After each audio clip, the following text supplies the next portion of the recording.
Keeping up with kids' social media use can be challenging because there's always something new coming around the corner. Just when you've got a handle on one platform, your kids have moved on to the next latest thing. But you don't have to worry about learning how to use all of them yourself. Instead, focus on understanding how your kids are using them, and if there's a new service they want to sign up for, what you need to talk about before they do.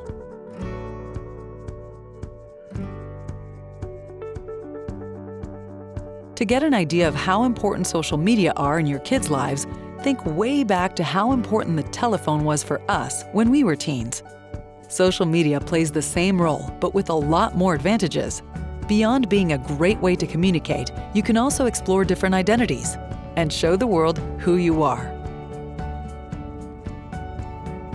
Sometimes it may seem like your kids want to join a new social network every day, because of course, all their friends are already on it. So how do you decide when to say yes and when to say no? The first step is to see if the social network your kids want to join has an online safety center.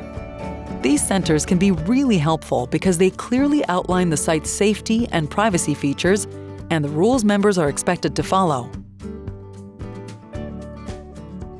Reviewing a platform's safety center is also a good idea because there can be big differences in how social networks encourage users to connect. For example, some platforms are private by default, which means that people can't see what you post unless you approve them as contacts. Kids can use private by default networks like Facebook to keep in touch with friends and family. Others are public by default.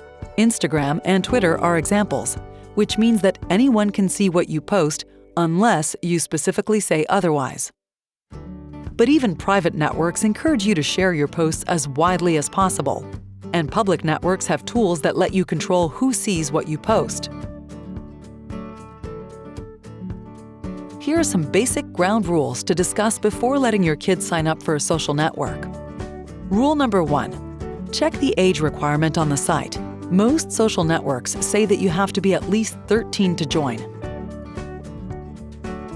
There is a reason this age was chosen. Kids under 13 still have a lot to learn about life. They're pretty vulnerable when it comes to their relationships with friends, their body image, and gender identity, which can be negatively affected by the intense environment that is often a part of social media. Also, if your kids pretend to be older in order to sign up, they could be exposed to inappropriate content, like ads for adult-oriented products.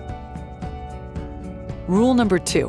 When setting up a profile, only give out the information that you have to.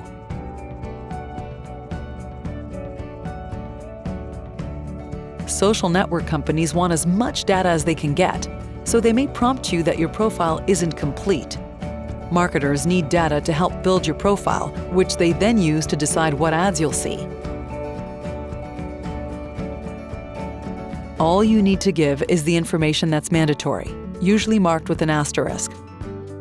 It doesn't really matter what username you choose, so long as your friends can find you. Some networks expect you to use your real name, and others allow a pseudonym, but there's no evidence that either choice is any safer. Rule number 3. Pick a secure password.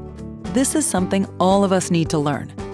Any guesses on the top 2 passwords in 2014?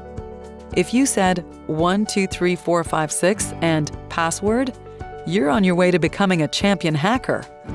Of course, the most important tip is to never share passwords with anyone outside the family.